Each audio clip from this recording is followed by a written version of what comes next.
ચાંદીપુરા વાયરસના જે પેશન્ટો જે દીકરાઓ બાળકોને દાખલ કર્યા હતા એમાં બે બરોડા ગોધરાથી દાખલ કર્યા હતા. એ બંનેના પોઝિટિવ રિપોર્ટ આવ્યા હતા અને એમનું એ સમયે ડેથ થયું હતું. એ જ રીતે હિંમતનગરમાં સિવિલ હોસ્પિટલમાં જ્યારે દાખલ એક રાજસ્થાનનો પેશન્ટ કરવામાં આવ્યો હતો, દીકરાને બાળકને એ પણ પોઝિટિવ પેશન્ટ આવ્યું હતું ને એમનું પણ ડેથ થયું. તો ચાંદીપુરા વાયરસથી અત્યાર સુધીમાં 3 બાળકોના ડેથ થયા છે અને એક બાળક વિસનગરનું છે જેને અમે વડનગર હોસ્પિટલની અંદર દાખલ કર્યું છે, જે પોઝિટિવ છે. એટલે આ સાવચેતીના ભાગરૂપે અમારી ટીમ બધી જ જગ્યાએ કામગીરી કરી રહી છે. ગયા વર્ષે યાની કે 24માં જે ચાંદીપુરા વાયરસના દર્દીઓ આવ્યા હતા એ પ્લેસમાં પણ ટીમ સર્વે કરવાનો આજે મેં સૂચના આપી છે અમારા અધિકારીઓને. અને એ પણ એ જેટલા 61 પ્લેસ જે હતા ગયા વખતના દર્દીઓના, એ તમામ જગ્યાએ સર્વે થશે કરવા માટેની સૂચના આપી છે. ને ત્યાં પણ દવાનો છંટકાવ વગેરે.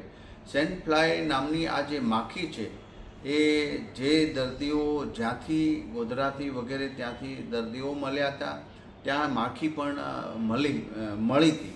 અને આ માખી એ ચાંદીપુરા વાયરસના વાહક જ હતી. તો હાલ પૂરતા અત્યારે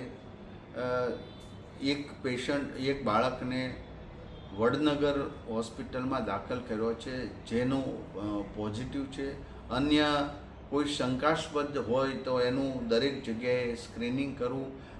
પ્રાઇવેટ હોસ્પિટલમાં પણ દાખલ થાય તો સરકાર સાથે સંકલન કરવા માટેના ચાઇલ્ડ સ્પેશિયાલિસ્ટ ડૉક્ટરોને પણ આજે સૂચના અમારા અધિકારી દ્વારા આપવા માટે મેં કહ્યું છે.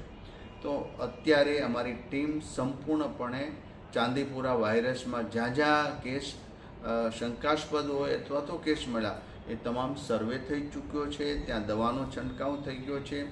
આ ચાંદીપુરા વાયરસની કોઈ સ્પેશિયલ એવી દવા કે રસી નથી, પણ જે સિમ્ટમ્સ આવે એ પ્રમાણે એમને મેડિસિન અને દવાઓ ઇન્જેક્શનો આપતા ડૉક્ટરો આપતા હોય છે. માટે અત્યારે કોઈ જ એવું ગભરાટ ફેલાવવાની એ જરૂરિયાત નથી, પરંતુ સાવચેતી રાખીએ આપણે કે બાળકને તાવ આવતો હોય કે તુરંત પહેલું થયું તો નજીકના સરકારી દવાખાને અથવા પીએચસી સીએચસી સેન્ટર કે સબ સેન્ટર હોસ્પિટલ પર એમને લઈ જઈ એમની સારવાર માટે કરીએ છીએ. અમે ઘણાય આવા શંકાસ્પદ બાળકોના ટેસ્ટ કર્યા તો પણ એ મેજોરિટી નેગેટિવ જ આવ્યા છે. 3 બાળકોના મૃત્યુ થયા છે, એમના પોઝિટિવ રિપોર્ટ હતા અને એક બાળક અત્યારે દાખલ છે એ પણ પોઝિટિવ છે. એટલે અન્ય જગ્યાએ કોઈ ગભરાટ ન ફેલાવતા ફેલાય એ માટેની હકીકતની જે માહિતી છે અમારા આરોગ્ય વિભાગનું જ માન્ય રાખવું.